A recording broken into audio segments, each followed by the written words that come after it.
এখন আমরা বাংলাদেশ ও পাকিস্তান রাষ্ট্রের ভিত্তি নিয়ে আলোচনা করব।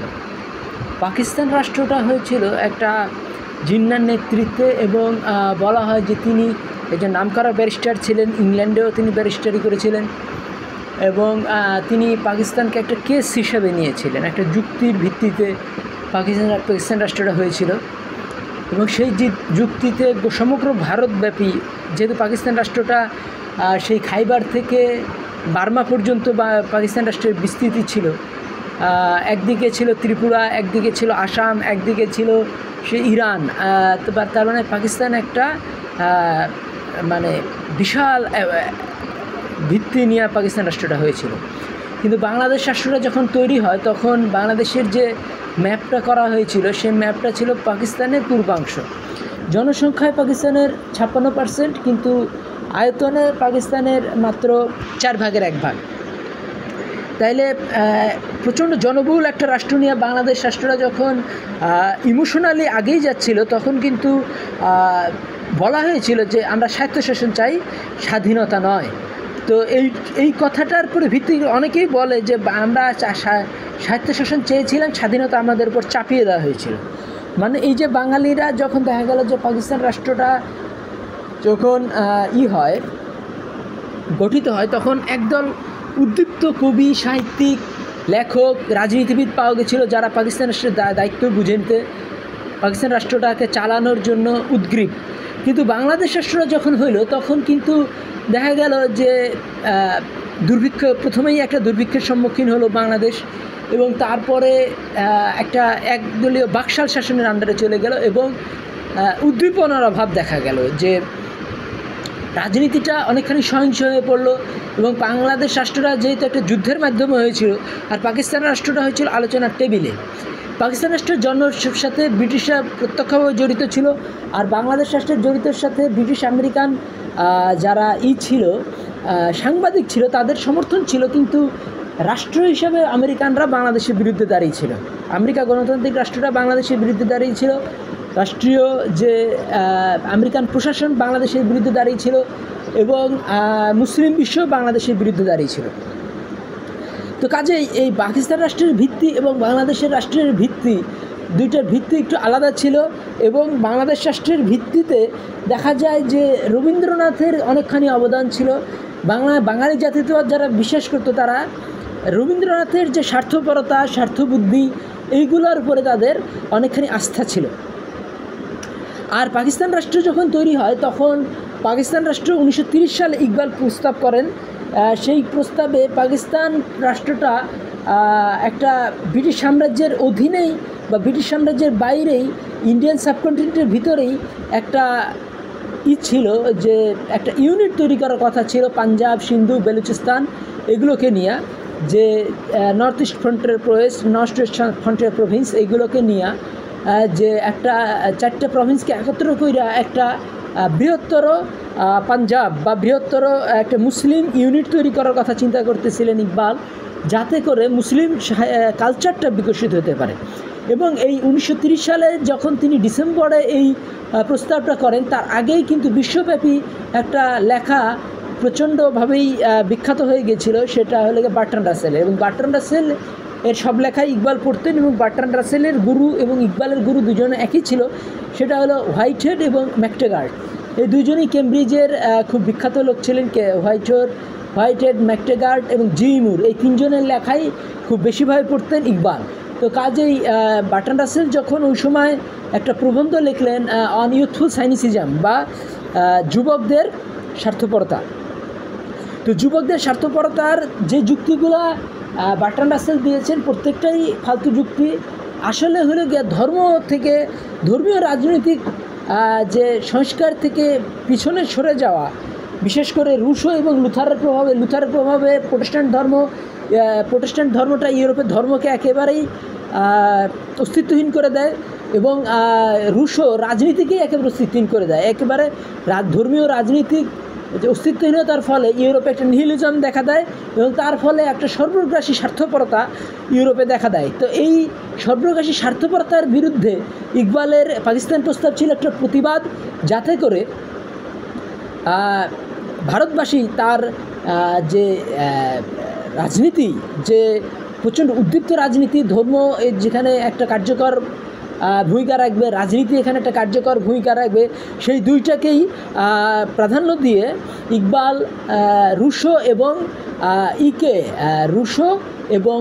ইকে এই যে নাম কি বলে এই লুথার বিরুদ্ধে গেটেকে দাঁড় করিয়েছিলেন। এবং রুশো এবং লুথারের থেকে গেটে কিন্তু অনেক বেশি জ্ঞানী ছিলেন, অনেক বেশি আধুনিক ছিলেন এবং অনেক বেশি আশাবাদী ছিলেন। তো রুশো এবং লুথারের কালো এবং তিতা দর্শনের উপরে গেটের সোনালি এবং উদ্দীপ্ত দর্শন এবং মিষ্টি দর্শন, সোনালি এবং উদ্দীপ্ত মিষ্টি দর্শনকে প্রস্তাব করেছেন ইকবাল, এবং সেই দর্শনের নামই হলো গিয়া একটা পাকিস্তান। তো পাকিস্তান একটা দর্শনের নাম। সেই পাকিস্তান রাষ্ট্রটার ভিত্তি ছিল স্বার্থপরতা করা যাবে না, এখানে কি করতে হবে, জীবন দিতে হবে রাষ্ট্রের জন্য। ইকবাল বারবারই বলেছেন যে না কুশাই না মালে দৌলতে গনিমাত। হ্যাঁ, তাহলে মুজাহিদের লক্ষ্য কি? মুজাহিদের লক্ষ্য হলো গিয়ে শহীদ হওয়া। তাহলে আত্মোৎসর্গকে চূড়ান্ত রূপে প্রতিষ্ঠা করতে চেয়েছিলেন ইকবাল। তো সেই আত্মোৎসর্গের চূড়ান্ত রূপটাই ছিল পাকিস্তান, একটা দর্শন, একটা রাষ্ট্র, একটা আদর্শ। কিন্তু বাংলাদেশ প্রতিষ্ঠার আগ মুহূর্ত পর্যন্ত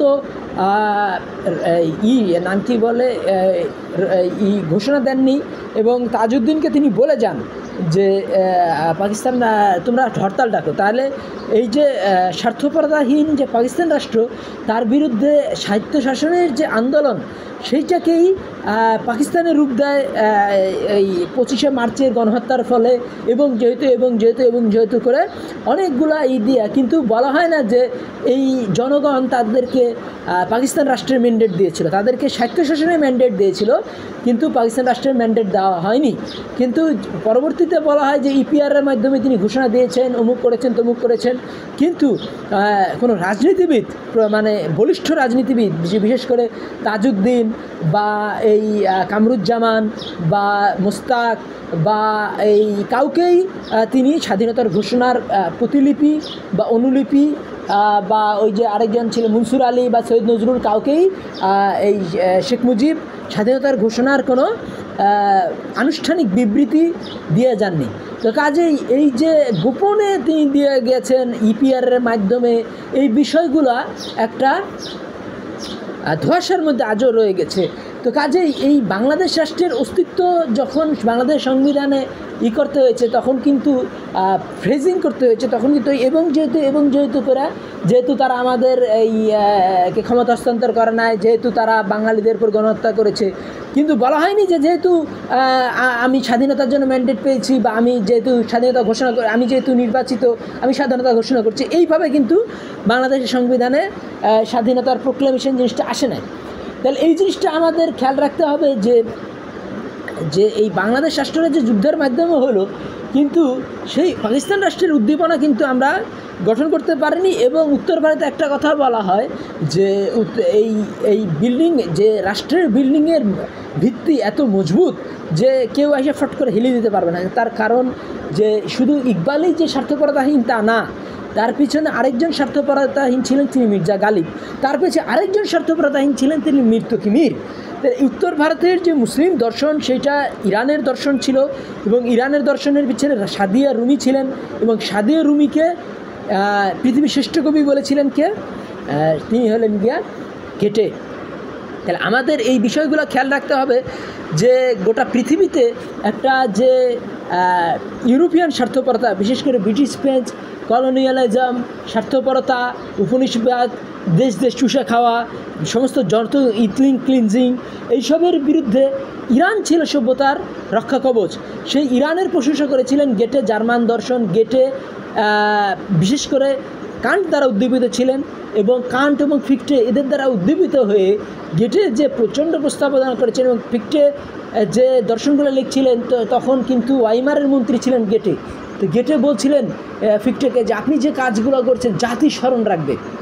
তো শুধু ফিক্টের কাজগুলো জাতি স্মরণ করে না, জার্মান জাতি গেটের কাজগুলো স্মরণ করে, এবং জার্মান জাতিকে পার্সোনালিটি দান করেছিলেন গেটে।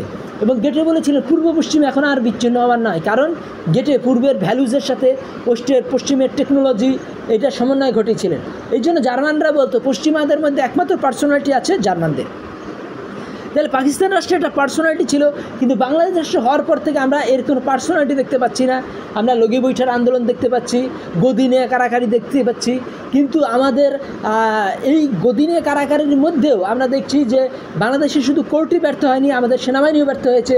পুরো পৃথিবীতে যে বিডিআর বিদ্রোহ হয়নি, বাংলাদেশে বিডিআর বিদ্রোহ হয়েছে। আমাদের কোর্ট কী করেছে? আমাদের কোর্ট করেছে কি এই তত্ত্বাবধায়ক সরকার, যেটা জাতীয়ভাবে মীমাংসিতের বিষয় ছিল তত্ত্বাবধায়ক, সেই তত্ত্বাবধায়ক সরকারকে বাতিল করেছে শুধুমাত্র কিছু ব্যক্তি স্বার্থের জন্য। এই খায়রুল হক, এবং খায়রুল হক দেখা গেল সে যখন পদচ্যুত হইলেন বা তিনি যখন এই রিটায়ারমেন্টে গেলেন, তারপরে তিনি আবার সেই প্রধান বিচারপতির সমান স্কেলে সে বেতন পাইয়া তিনি আবার আইন কমিশনের চেয়ারম্যান থাকলেন প্রায় 6-7 বছর। তাহলে তিনি ব্যক্তি স্বার্থেই যে তিনি যে এই তত্ত্বাবধায়ক সরকার বাতিল করেছেন, এটা তো বলা বাহুল্যই। তাইলে আমাদেরকে আবার ফেরত যেতে হবে সে ইকবালের যে